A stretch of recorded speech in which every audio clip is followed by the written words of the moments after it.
बच्चों, कक्षा 8 की हिंदी का ये पहला जो पाठ है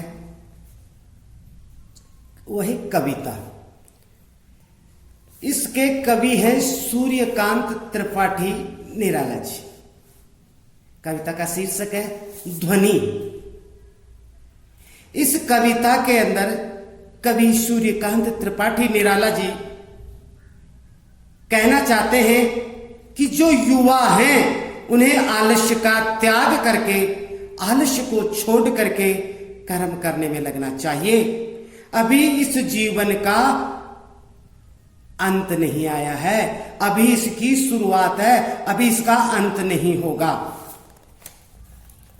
अभी न होगा मेरा अंत, अभी न होगा मेरा अंत, अभी अभी ही तो आया है मेरे वन में मृदुल बसंत। अभी न होगा मेरा अंत।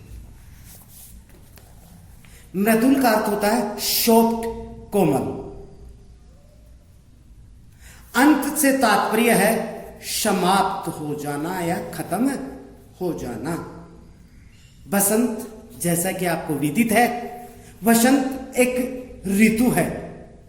उस ऋतु के अंदर पेड़ पौधों में नए नए पत्ते, नए नए कोपल, पुष्प निकलते हैं और एक उमंग भरा मौसम होता है।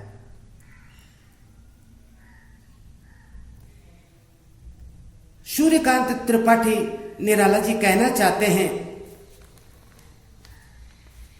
इस युवा पीढ़ी को एक संदेश देना चाहते हैं प्रकृति के माध्यम से। उन्होंने कहने की कोशिश की है कि तुम अपना आलस्य छोड़ो और देखो प्रकृति किस उत्साह से, किस नए जोश से भरपूर इस जीवन के अंदर एक नए जोश की भरमार है। जीवन के वसंत के अंदर जो है ना, अभी तो इसकी शुरुआत है, अभी तो इसकी शुरुआत है। और अमृत रूपी जो यौवन है, उत्साह है, जो जोश है, तुम इस आलस्य का त्याग करके उठो। इस आलस्य का त्याग करके उठो, नए उत्साह के साथ जागो और लगो। जो अमृत रूपी जो यौवन है, जो उत्साह है,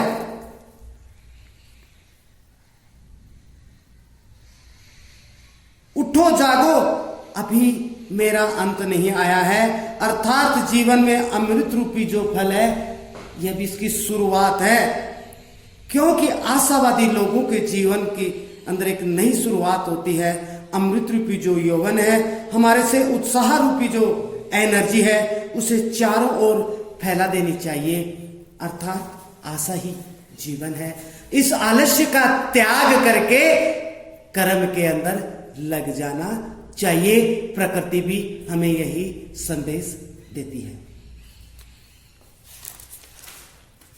हरे हरे ये पात, डालियां कलियां कोमल गात, मैं ही अपना स्वप्न मृदुल कर फेरूंगा, निद्रित कलियों पर जगा एक प्रत्यूष मनोहर। एक प्रत्यूष मनोहर अर्थात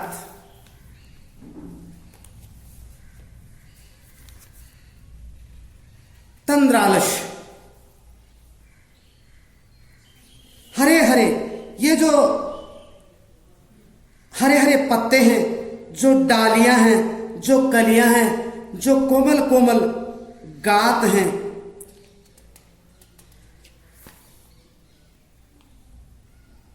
गात का मतलब होता है हाथ। मृदुल, मृदुल यानी कोमल, सॉफ्ट।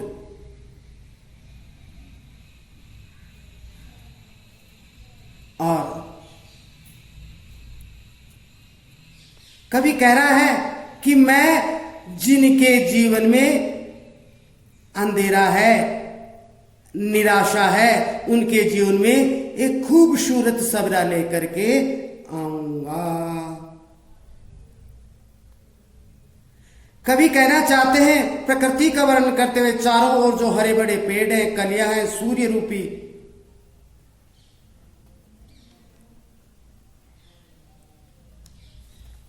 रूपी जीवन में आशा ला करके आलस्य को हटा दूंगा।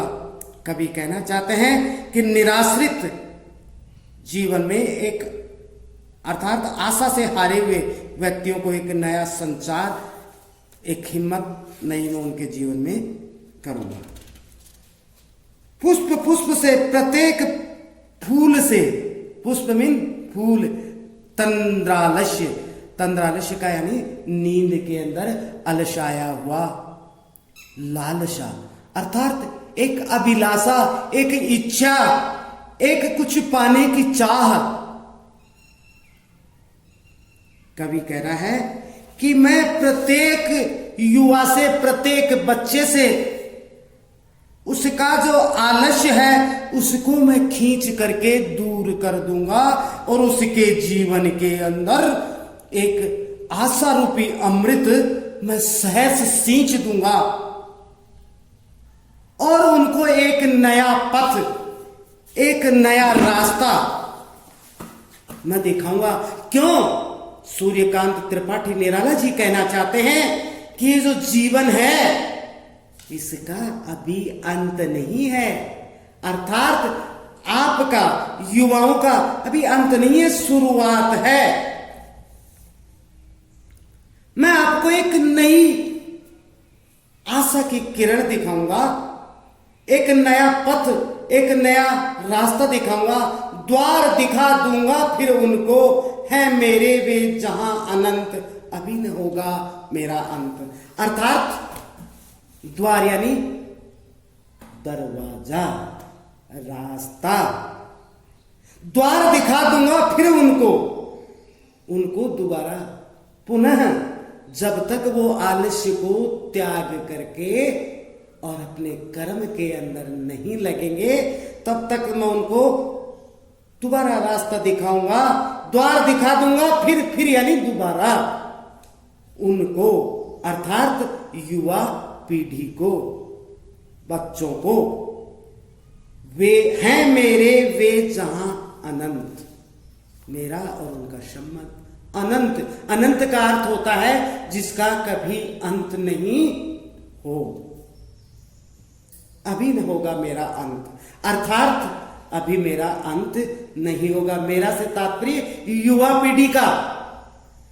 कवि सूर्यकांत त्रिपाठी निराला जी जो है ना, वो कहना चाहते हैं कि इस आलस्य को हटा करके निराश्रित जीवन में मैं नई आशा का संचार कर दूंगा और उनके जीवन को एक नया बसंत, नया जो है ना उमंग, नई जोश, नई आशा भर दूंगा। निराश हताश लोगों से आवश्यक रूप से मैं उनकी निराशा को दूर कर करके एक नई आशा का संचार करूंगा।